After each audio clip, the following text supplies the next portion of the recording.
Remuna BJP सांगठनिक उत्सव एवं रक्तदान शिविर अनुष्ठित। रेमुणा बीजेपी कार्यालय रेमुणा बीजेपी तरफ एक सांगठनिक संवर्धना उत्सव एवं रक्तदान शिविर अनुष्ठित हो जाइछि। प्रति वर्ष भली चलित वर्ष मध्य रेमुणार लोकप्रिय नेता सरकारी दल उपमुख्य सचेतक तथा रेमुणा विधायक गोविंद चंद्र दास जन्मदिन उपलक्षे निराडंबर भाव जन्मदिन पालित होइथिला। जन्मदिन उपलक्षे एक विशाल रक्तदान शिविर निर्वाचन मंडलीर विभिन्न पंचायत बहु कार्यकर्ता जोग देई रक्तदान करथिले। रक्तदान शिविर रे सर्वमोट 122 यूनिट रक्त संगृहीत होइतिला। एथिसह दलीय कार्यालय आलियाठारे सांगठनिक उत्सवर नवनिर्वाचित विभिन्न पंचायत 229 टी बूथ सभापति को संबर्धना प्रदान करा जाइतिला। उक्त संबर्धना उत्सव रे रेमुणा विधायक गोविंद चंद्र दास, जिला साधारण संपादक परशुराम परिड़ा, राज्य कार्यकारिणी सदस्य शोभना महाती, विधायक प्रतिनिधि कार्तिक चंद्र गिरी, लंबोदर प्रधान, गिरिधारी दास, सांसद प्रतिनिधि उमाकांत दास, विधायक व्यक्तिगत सहायक कृष्णचंद्र शाह प्रमुख पुष्पगुच्छ उत्तरीय दे संबर्धना करथिले। एतद व्यतीत बीजेडी रो बहु कार्यकर्ता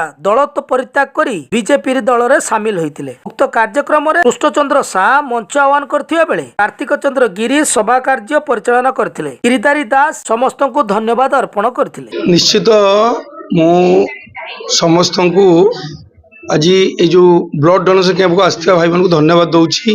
कारण रक्त बिना लोकंर जीवन जाए, रक्त बिना जो मान ब्लड द्वारा बहुत लोग क्षति होता है। ये जो रक्तदान एक मतदान ये कार्यक्रम आम सब वर्ष जनवरी 10 तारीख दिन करूँ। कारण आप जोटा कहले मो जन्मदिन निश्चित मोर आज 55 वर्ष जन्मदिन होती। परिप्रेक्षी में आम जो मैंने बूथ सभापति से आज संबर्धना करूँ।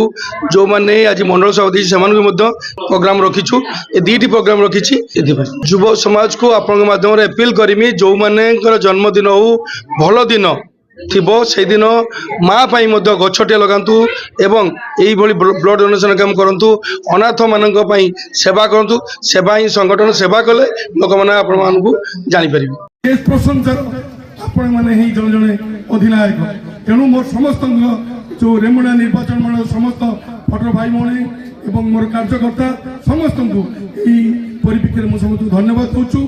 आशा करमी आउ थे समस्त मिसिकी भारतीय जनता पार्टी को जमी 24 वर्ष जड़े सरकार करके गले 25 वर्ष नुहे 50 वर्ष सरकार करने समस्ते आपण चेष्टा करवा, समस्त पाखक जावा, समस्त पाखे दुख सुख छिड़ा समस्त कथा शुणा।